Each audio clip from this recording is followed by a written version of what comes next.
आप सभी को नमस्कार। जैसा कि आज हम अपने वीडियो में लेकर के आए हैं हिंदी की महत्वपूर्ण खंड काव्य संस्कृत दिग्दर्शिका में जो एक ही बहुत ही अच्छा प्रकरण है, जिस प्रकरण का नाम है सुभाषित रत्नानि। आज हम लोग देखेंगे सुभाषित रत्नानि में जितने भी श्लोक हैं वो परीक्षा के लिए बहुत ही महत्वपूर्ण है। तो चलिए हम आज सुभाषित रत्नानि में जितने भी श्लोक हैं सभी श्लोकों का हिंदी में अनुवाद देखते हैं। तो चलिए हम अपने वीडियो को शुरू करते हैं। पहला श्लोक है सुभाषित रत्नानि में, देखिए पहला श्लोक है कि भाषा सुमुख्या मधुरा दिव्या गीर्वाण भारती तस्या ही मधुरम काव्यम तस्माद् अपि सुभाषितम। पहले हम देखते हैं सभी शब्दों का अर्थ देखते हैं। भाषासु, भाषासु का मतलब जिस प्रकार से हम देखते हैं बालकेशु, बालकेशु का मतलब क्या होता है बालकों में, ठीक उसी प्रकार से क्या है भाषासु, भाषासु का मतलब भाषाओं में, मुख्या का मतलब मुख्य, मधुरा का मतलब मधुर, दिव्या का मतलब दिव्य अथवा अलौकिक, गीर्वाण भारती संस्कृत का एक उपनाम क्या है भारती। यानी भाषाओं में मुख्य, मधुर, दिव्य अथवा अलौकिक भाषा क्या है संस्कृत भाषा है। तथा आगे देखते हैं तस्या ही मधुरम काव्यम तस्माद् सुभाषितम। तस्या का मतलब और उसमें, यानी उसमें का मतलब संस्कृत भाषा में क्या मधुर है, तस्या ही मधुरम काव्यम, यानी संस्कृत भाषा में क्या मधुर है काव्य मधुर है, तस्माद् अपि सुभाषितम, और काव्यों में क्या मधुर होते हैं, सुभाषित का मतलब मधुर वचन या मीठी वाणी, तस्माद् अपि सुभाषितम यानी काव्यों में क्या मधुर होता है मधुर वचन। फिर से एक बार इसका विस्तृत अर्थ देखते हैं कि भाषाओं में मुख्य, मधुर, दिव्य अथवा अलौकिक भाषा क्या है संस्कृत भाषा है, और उसमें तस्या ही मधुरम काव्यम, और उसमें मधुर काव्य होते हैं, तथा तस्माद् अपि सुभाषितम, और काव्यों में मधुर क्या होते हैं सुभाषित का मतलब मधुर वचन। तो आइए दूसरा श्लोक देखते हैं। दूसरा श्लोक है कि सुखार्थिना कुतो विद्या कुतो विद्यार्थिना सुखम। सुखार्थी वा त्यजेत विद्याम विद्यार्थी वा त्यजेत सुखम। सुखार्थिना का मतलब क्या होता है सुख को चाहने वाला, कुतो मतलब कहाँ, विद्या का मतलब विद्या या ज्ञान, कुतो का मतलब कहाँ, विद्यार्थिना का मतलब विद्या को चाहने वाला, सुखम मतलब सुख है। सुखार्थी का मतलब सुख को चाहने वाला, वा का मतलब अथवा या तो, त्यजेत का मतलब त्याग देना चाहिए, विद्याम का मतलब विद्या या ज्ञान को, विद्यार्थी का मतलब विद्यार्थी विद्या जो ग्रहण करने वाला होता है, वा का मतलब अथवा, त्यजेत मतलब त्याग देना चाहिए, सुखम का मतलब सुख। अब देखिए इसका विस्तृत अर्थ देखते हैं। सुखार्थिना कुतो विद्या, यानी सुख चाहने वाले को विद्या कहाँ, और कुतो विद्यार्थिना सुखम, और विद्यार्थी को सुख कहाँ, तथा सुखार्थी वा त्यजेत विद्याम, और सुख चाहने वाले को विद्या का त्याग कर देना चाहिए, अथवा वा का मतलब अथवा, विद्यार्थी त्यजेत सुखम, अथवा विद्या को चाहने यानी विद्यार्थी को सुख का त्याग कर देना चाहिए। अब देखते हैं हम तीसरा श्लोक। तीसरा श्लोक है कि जल बिंदु निपातेन क्रमशः पूर्यते घटा स हेतु सर्व विद्यानाम धर्मस्य च धनस्य च। जल का मतलब जल, बिंदु का मतलब बूंद, निपातेन का मतलब गिरने से, क्रमशः का मतलब क्रम से या लगातार, पूर्यते का मतलब भर जाता, घटा का मतलब घड़ा, सा हेतु उसी प्रकार से, सर्व विद्या नाम का मतलब सभी विद्याओं की, धर्मस्य का मतलब धर्म की, चा मतलब और, धनस्य का मतलब धन की। इसका अर्थ देखते हैं कि जल की बूंदे लगातार गिरने से, जल की बूंदे लगातार गिरने से, पूर्यते घटा, घड़ा क्या होता है भर जाता है, ठीक उसी प्रकार से, सा हेतु उसी प्रकार से, सर्व विद्या ना मतलब सभी विद्याओं की, धर्मस्य का मतलब धर्म की, चा का मतलब और, धनस्य का मतलब धन की, यानी उसी प्रकार से सभी विद्याओं की, धर्म की और धन की क्या होती है पूर्यते, यहाँ पर फिर ले आएंगे। पूर्यते का मतलब पूर्ति होती है। फिर से इसका एक बार अर्थ समझते हैं कि जल बिंदु निपातेन क्रमशः पूर्यते घटा, जल की बूंदें लगातार गिरने से घड़ा भर जाता है, उसी प्रकार से सभी विद्याओं की, धर्म की और धन की पूर्ति होती है। अब देखते हैं हम अगला श्लोक। अगला श्लोक है कि काव्य शास्त्र विनोदेन, काव्य शास्त्र विनोदेन कालो गच्छति धीमताम, व्यसनेन चा मूर्खाणाम निद्रया कलहेन वा। काव्य शास्त्र, काव्य और शास्त्र, विनोदेन का मतलब प्रेम पूर्वक बातचीत करना, कालो का मतलब समय, गच्छत का मतलब जाता है या व्यतीत होता है, धीमताम का मतलब बुद्धिमान लोगों का, व्यसनेन, व्यसनेन का मतलब गंदी आदत होता है, व्यसन करना, मूर्खाणाम का मतलब मूर्ख लोगों का, निद्रा का मतलब नींद अर्थात सोने में, अथवा वा का मतलब अथवा, कलहेन का मतलब लड़ाई झगड़े में। यानी इसका हम अर्थ देखते हैं विस्तृत रूप से कि काव्य शास्त्र विनोदेन कालो गच्छत धीमतम, यहीं से अर्थ उठाइए।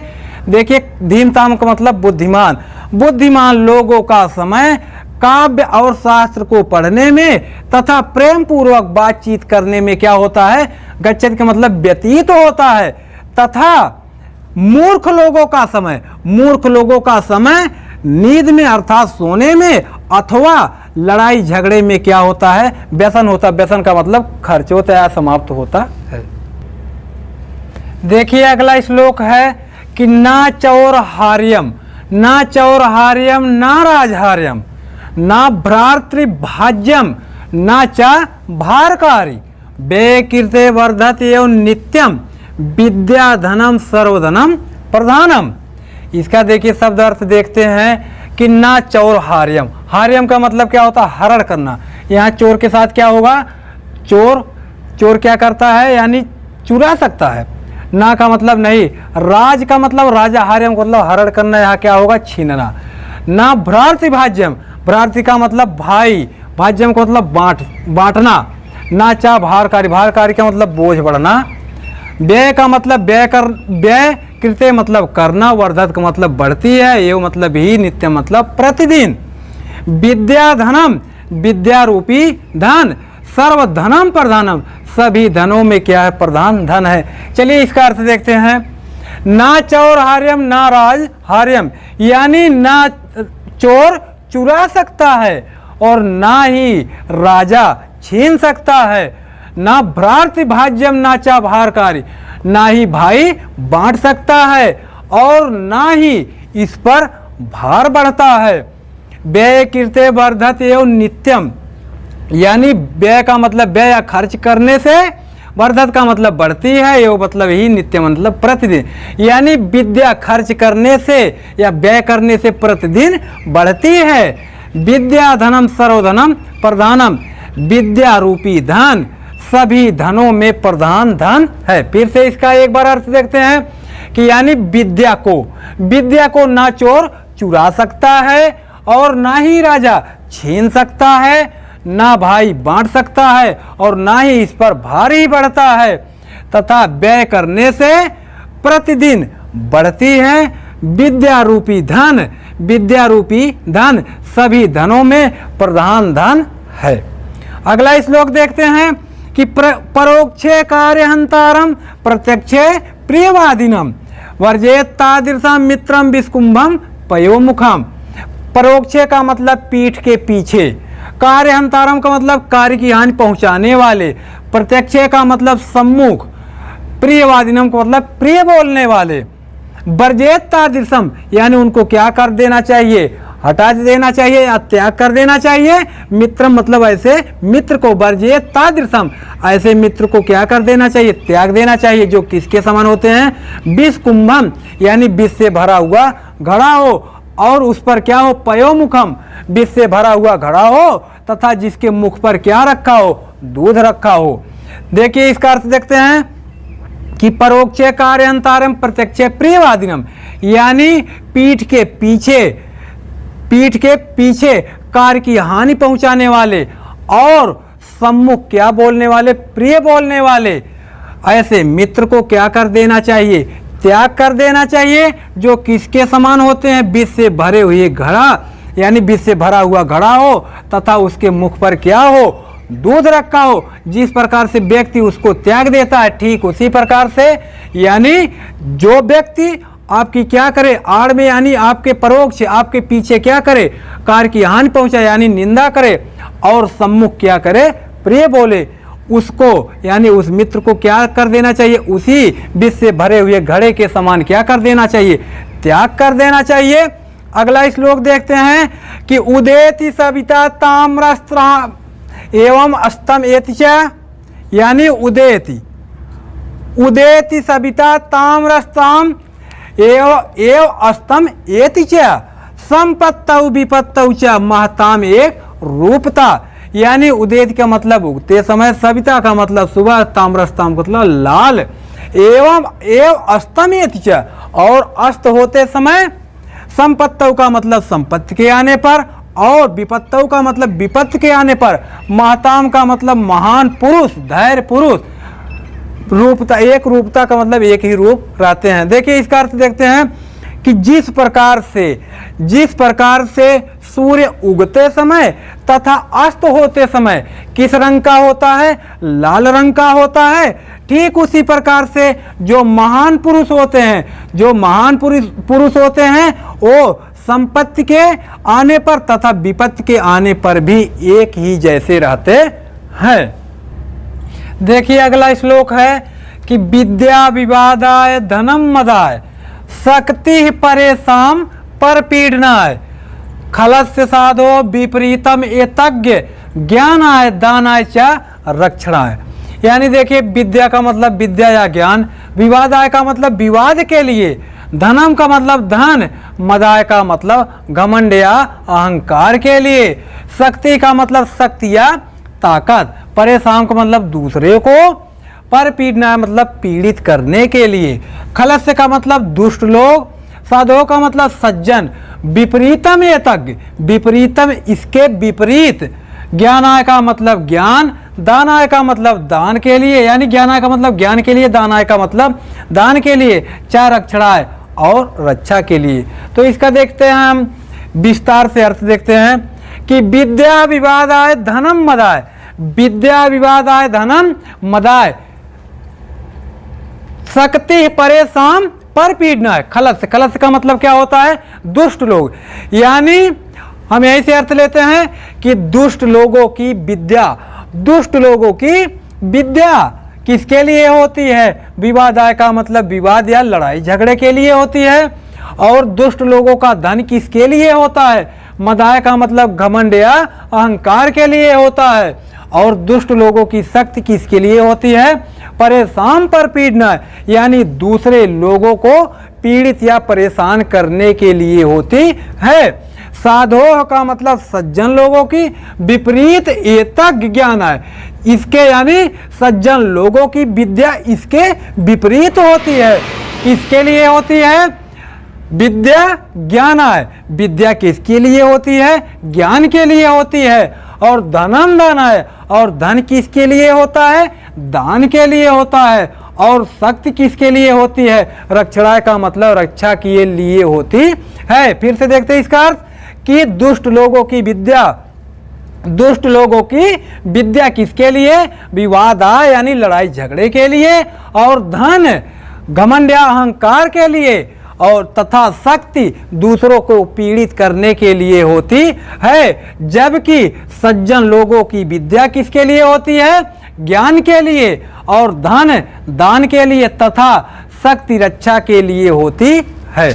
तो अगला श्लोक देखते हैं, सहसा विदिहितना क्रियामा विवेका परमापदाम पदम वृणुते ही विमृष्यकारिणम गुणलुब्धा स्वयं एव संपदा। संपदा का मतलब क्या होता है, लक्ष्मी होती है। अब देखते हैं सहसा का मतलब अचानक, विदित का मतलब करना चाहिए, ना का मतलब नहीं, क्रिया मतलब क्रियाओं को, अविवेका का मतलब बिना सोचे समझे, परम आपदा का मतलब परम आपत्तियों का, पद का मतलब पद या घर है, वृणुते का मतलब वर्ण करते ही, मतलब निश्चित ही। विमृश्य कार्यम सोच विचार कर कार्य करने वाले लोगों की। गुण लुब्धा का मतलब गुणों की लोभी। स्वयं एव का मतलब स्वयं ही। संपदा का मतलब लक्ष्मी। तो इसका अर्थ देखते हैं, सहसा विदित न क्रियाम, यानी अचानक किसी काम को नहीं करना चाहिए। अविवेका, बिना सोचे समझे किया गया कार्य क्या होता। परम आपदाम पदम, यानी परम आपत्तियों का क्या होता है, घर या पद होता है।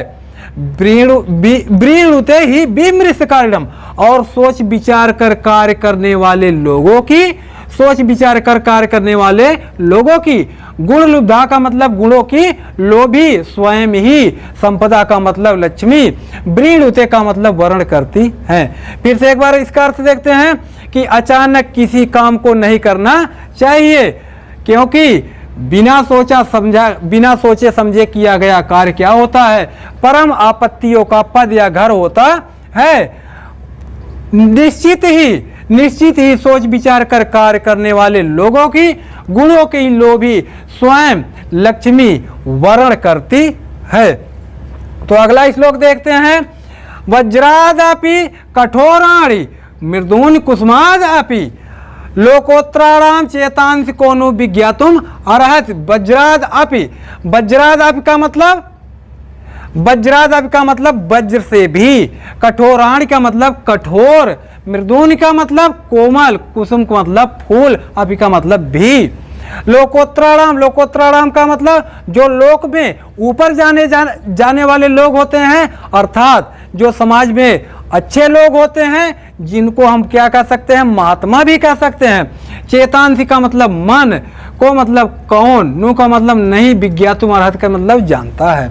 यानी देखिए इसका अर्थ देखते हैं, वज्राद अपि कठोराणि मृदून कुसुमाद अपि, यानी वज्र से भी कठोर, मृदून कुसुमाद अपि, कुसुम का मतलब फूल से भी कोमल। महात्मा लोगों के मन को कौन नहीं जानता है। फिर से इसका अर्थ एक बार देखते हैं कि वज्र से भी कठोर, फूल से भी कोमल, महात्मा लोगों के मन को कौन नहीं जानता है। तो अगला श्लोक देखते हैं, प्रीणात यह सुचरित पितरम सा पुत्रो यद भर्तुरेव हितमिच्छत तत्कलत्रम तन मित्रम आपद सुखे च समक्रियम यद एतत्रयम जगत पुण्य कीर्तो लभन्ते।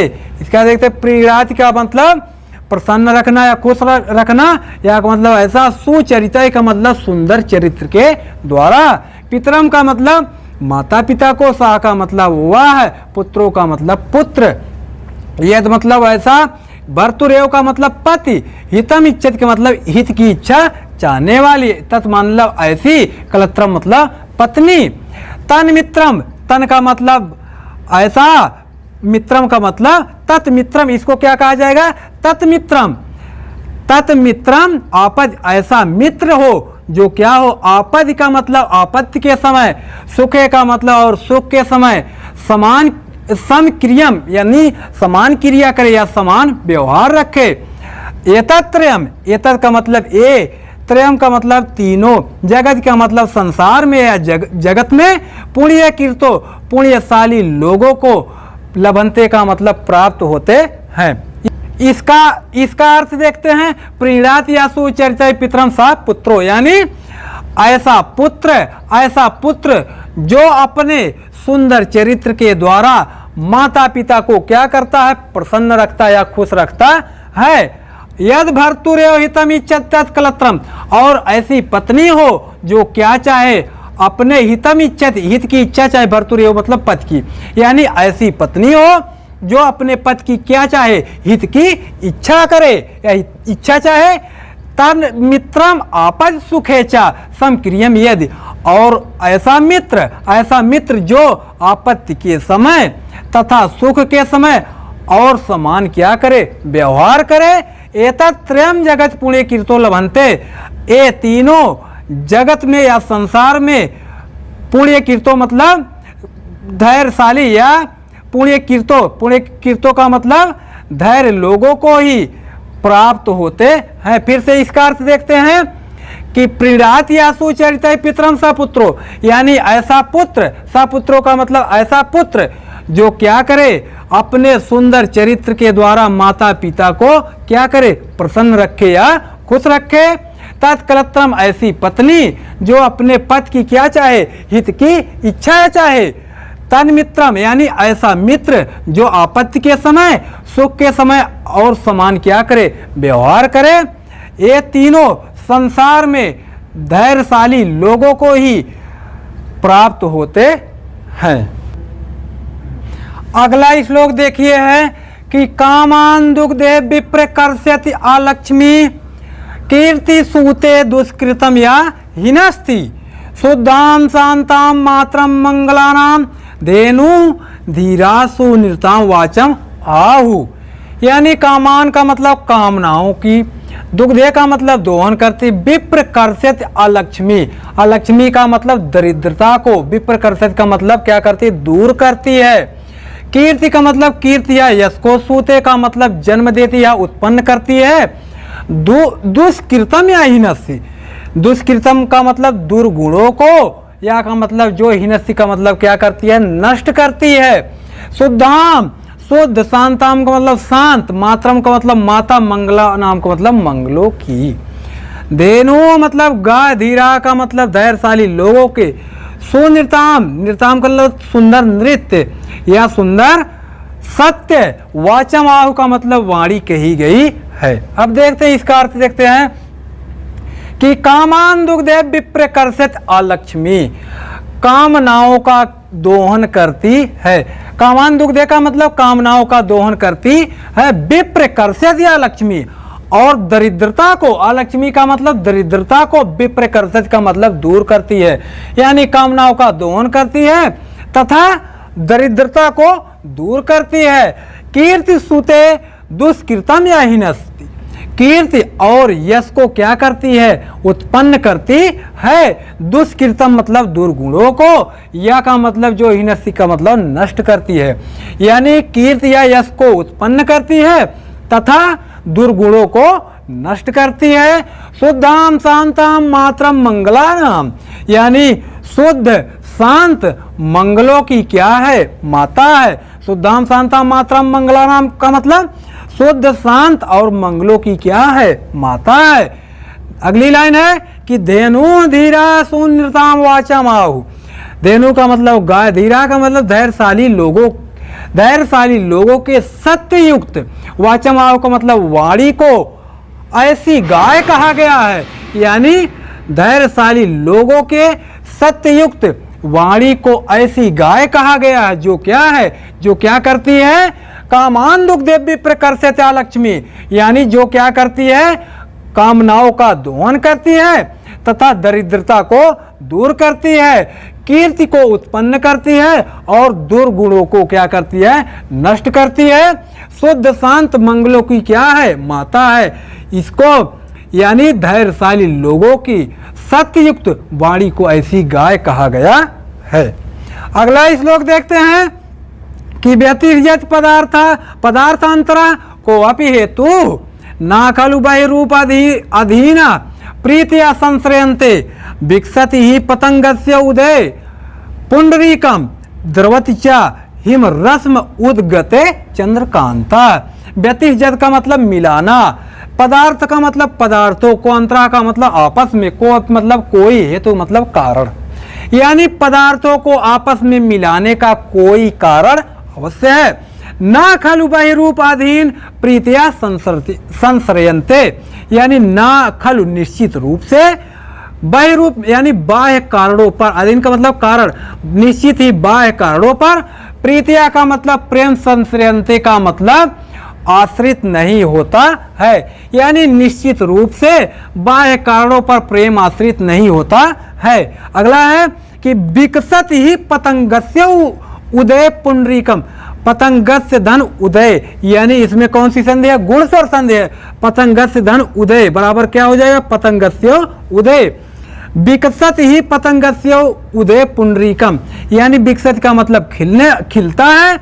ही का मतलब निश्चित ही, पतंगस्य का मतलब सूर्य के उगने पर, पुंडरीकम मतलब कमल। क्योंकि सूर्य के उगने पर, क्योंकि सूर्य के उगने पर कमल क्या होता है, खिलता है। द्रवति, द्रवति का मतलब पिघलती है, चा का मतलब और हिम रश्मि उद्गते, हिम रश्मि का मतलब, हिम का मतलब चंद्रमा, चंद्रमा के निकलने पर किरणें क्या होती है, यानी चंद्रमा के उदय होने पर या चंद्रमा के निकलने पर चंद्रकांता, चंद्रकांत नामक मणि क्या होती है, पिघलती है या निकलती है। फिर से इसका अर्थ देखते हैं, व्यतिजत पदार्थांतरा कोप हेतु, यानी पदार्थों को आपस में मिलाने का कोई कारण अवश्य है। ना खलु बहिरूप अधीन प्रीतिया संसरयन्ते, यानी निश्चित रूप से बाह्य कारणों पर प्रेम आश्रित नहीं होता है। विकसत ही पतंगस्य उदय पुंडरीकम, क्योंकि सूर्य के उदित होने पर या सूर्य के निकलने पर ही कमल क्या होता है, विकसित यानी निकलता या खिलता है। द्रवति हिम रश्मि उद्गते चंद्रकांता, और चंद्रमा के निकलने पर चंद्रकांत नामक मणि क्या होती है, पिघलती है या निकलती है। अगला श्लोक देखिए, अगला श्लोक है यानी 14वां श्लोक है कि निंदन्तु नीति निपुणा यदि वा स्तुवन्तु लक्ष्मी समापिसतु गच्छतु वा यथेष्टम अद्यु वा मरणमस्तु युगांतरे वा न्यायात पथा प्रविचलन्ति पदम ना धीरा, यानी निंदन्तु का मतलब निंदा करना, नीति निपुणा यानी नीति में निपुण लोगों की, यदि का मतलब यदि वा अथवा अस्तुवन्तु का मतलब वंदना करना, लक्ष्मी का मतलब लक्ष्मी या धन, समाविशतु आए, गच्छतु माने चला जाए, वा का मतलब अथवा, यथेष्टम का मतलब अपनी इच्छा अनुसार। अद्यु अद्य धन एव, अद्य धन एव बराबर क्या हो जाएगा, अद्यु बराबर क्या, कौन सी संधि, वृद्धि स्वर संधि। अद्यु वा मरणमस्तु, यानी आज ही मृत्यु हो, वा का मतलब अथवा युगांतरे, वा का मतलब कई युगों के बाद। न्यायायात का मतलब न्याय से, पथ का मतलब पथ, यानी न्याय के पथ या न्याय के रास्ते से। प्रविचलंती का मतलब विचलित नहीं होते, पदम का मतलब पैर, ना का मतलब नहीं, धीर का मतलब धैर्यशाली लोगों को। अब देखिए अर्थ देखते हैं इसका कि निंदन्तु नीति निपुणा यदि वा स्तुवन्तु लक्ष्मी समाविशत गच्छतु वा यथेष्टम, यानी नीति में निपुण लोगों की क्या करे, निंदन्तु का मतलब निंदा करे, वा का मतलब अथवा, यदि वा अस्तुवन्तु अथवा क्या करे, प्रशंसा करे या वंदना करे। लक्ष्मी समाविशत गच्छतु वा यथेष्टम, लक्ष्मी यानी धन आए अथवा अपनी यानी यथेष्टम का मतलब अपनी इच्छा अनुसार चला जाए। अद्यु वा मरणमस्तु युगांतरे वा, मृत्यु आज हो अथवा कई युगों के बाद हो। लेकिन जो धैर्यशाली लोग होते हैं, जो धीर पुरुष होते हैं, वे अपने न्याय के मार्ग से कभी भी विचलित नहीं होते हैं। फिर से इसका अर्थ देखते हैं कि नीति में निपुण लोगों की क्या करे, निंदा करे, यदि वास्तुवंत अथवा क्या करे, वंदना करे या प्रशंसा करे। लक्ष्मी समाविशत गच्छतु वा यथेष्टम, लक्ष्मी या धन आए अथवा अपनी इच्छा अनुसार चला जाए। अद्यु वा मरणमस्तु युगांतरे वा, मृत्यु आज हो अथवा, वा का मतलब अथवा कई युगों के बाद हो। लेकिन न्यायात पथा प्रविचलन्ति पदम ना धीरा, लेकिन जो धैर्यशाली लोग होते हैं, जो महान लोग होते हैं, वे न्याय के पथ से, न्याय के मार्ग से अपना पैर कभी भी विचलित नहीं रखते हैं। तो अगला श्लोक देखते हैं। ऋषयो राक्षसीमाहु वाचम उन्मत दृप्तयोः सा एवनी सर्ववैराणाम सा ही लोकस्य निर्ऋति है। ऋषियों का मतलब ऋषियों ने, राक्षसीमाहु, राक्षसी का मतलब राक्षसी, आव का मतलब कहा है, वाचम का मतलब वाणी, उन्मत का मतलब वाचम उन्मत का मतलब मतवाली, दृप्तयोः का मतलब घमंड या अहंकार, दृप्तयोः का मतलब क्या होता है, घमंड होता है। सा यौनी का मतलब जो क्या करती है, उत्पन्न करती है, जन्म देती है। सा वैराणाम मतलब सभी वैरों को।